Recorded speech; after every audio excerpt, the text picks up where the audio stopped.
మీ మంత్రుల మీద వరుసగా మొన్నదాకా యూ ట్యాక్స్ అన్నారు, ఇప్పుడేమో హత్య రాజకీయాలు అంటారు, గతంలో ఆర్ఆర్ ట్యాక్స్ అన్నారు. 5 నెలల ప్రభుత్వ పరిపాలన ఎందుకు ఇంత కామెంట్స్ వస్తున్నాయి అటు బీజేపీ నుంచి ఇటు బీఆర్ఎస్ నుంచి?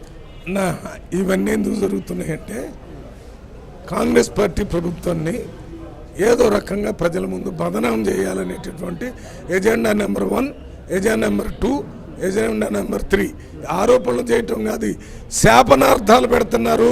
ఆరోపణలకి శాపనార్థాలకి తేడా ఉంది.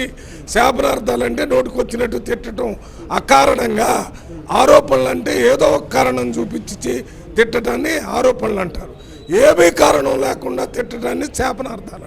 ఇది ఏమీ కారణంగా ఇవాళ బీజేపీ పార్టీ బీఆర్ఎస్ పార్టీ రెండు ఏకమై ఈ రాష్ట్రంలో ఉన్నటువంటి ముఖ్యమంత్రి బాగా పరిపాలన చేయటం లేదని, ఆయనకి పరిపాలించే అర్హత లేదని, ఆయన చిన్నోడని, ఆయనకి చేత కాదని, ఈ ప్రభుత్వం పడిపోతుందని వాళ్ళ పార్టీ వాళ్ళు ఏడకొస్తున్నారు, ఈ పార్టీ వాళ్ళు వాడిపోతున్నారని చెప్తున్నారు. ఇవన్నీ ఎందుకు జరుగుతున్నాయంటే కాంగ్రెస్ పార్టీ మీద బురద చల్లాలి. రేపు వచ్చేటటువంటి పార్లమెంట్ ఎన్నికల్లో ఒకవేళ తక్కువ సీట్లు వచ్చినట్టయితే, కేంద్రంలో బీజేపీ ప్రభుత్వం వస్తే ఈ ప్రభుత్వాన్ని అస్థిరత పాలు చేయాలనేటటువంటి ఏకైక ఆలోచనతో బీఆర్ఎస్ బీజేపీ పార్టీ చేస్తున్నటువంటి గోబెల ప్రచారాలు అంటేనే అబద్ధాలను నిజాలని చెప్పడమే గోబెల ప్రచారము. రెండు పార్టీలు అదే పనిలో ఉన్నాయి. కానీ ప్రజల పిచ్చి వాళ్ళు కాదు. భారతదేశం మొత్తంలోనే ఇవాళ కాంగ్రెస్ పార్టీ ఇండియా కూటమి ప్రభుత్వం రాబోతుంది. ఇక్కడ కూడా ఎక్కువ మొత్తంలో కాంగ్రెస్ పార్టీ వాళ్ళే గెలవబోతున్నారు ఎంపీలుగా. అందువల్లనే వీళ్ళు నోటికొచ్చినట్టు అటేపు ఉత్తమ్ కుమార్ రెడ్డి మీద ఒక ఆయన ఆరోపణ. ఉత్తమ్ కుమార్ రెడ్డి 7 సంవత్సరాలు ఆయన పిసిసి అధ్యక్షుడిగా చేశాడు, మంత్రిగా చేశాడు. అంతకుముందు హైయెస్ట్ పొజిషన్లో ప్రెసిడెంట్ ఆఫ్ ఇండియా దగ్గర పనిచేశాడు, లేక భారత సైన్యంలో పనిచేశాడు.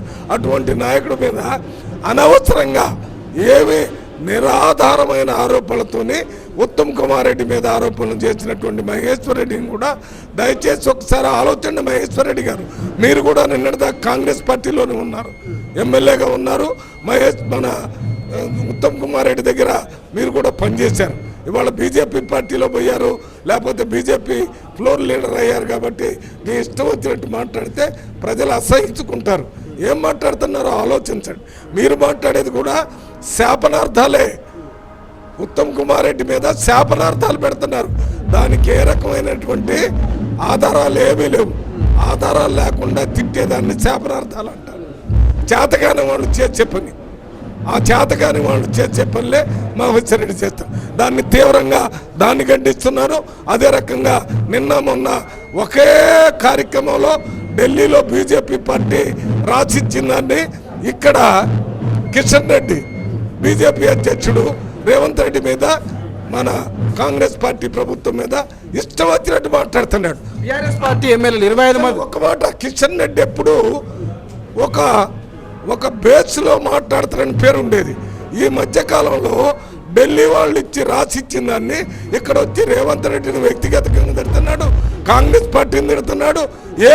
ఏం మాట్లాడుతున్నాడు అంటే అక్కడ రాసిచ్చింది అని మాట్లాడుతున్నాడు. అయ్యా, మీరెన్ని మాట్లాడినా రేవంత్ రెడ్డికి, కాంగ్రెస్ ప్రభుత్వానికి ఇసుమంత నష్టం జరగకపోక మీకు ఏనుగంత నష్టం మీ పార్టీకే జరుగుతుంది. ఎందుకంటే మీరు శాపనార్థాలు పెడితే ప్రభుత్వాలు బావు, ప్రజలకు అర్థమవుతుంది. తెలంగాణ ప్రజలు చైతన్యవంతులు, వాళ్ళకు తెలుసు మీరేదో ఒక గ్రౌండ్ తయారు చేస్తున్నారు. ఈ రాష్ట్రంలో రేవంత్ రెడ్డి ప్రభుత్వాన్ని, కాంగ్రెస్ ప్రభుత్వాన్ని ప్రజల ముందు తప్పు చేసినట్టుగా చూపించి అదేదో ప్రభుత్వాన్ని మహారాష్ట్రలో చేసినట్టు చేయాలని ఆలోచన చేస్తున్నారు. ఉరికిచ్చి కొడతారు.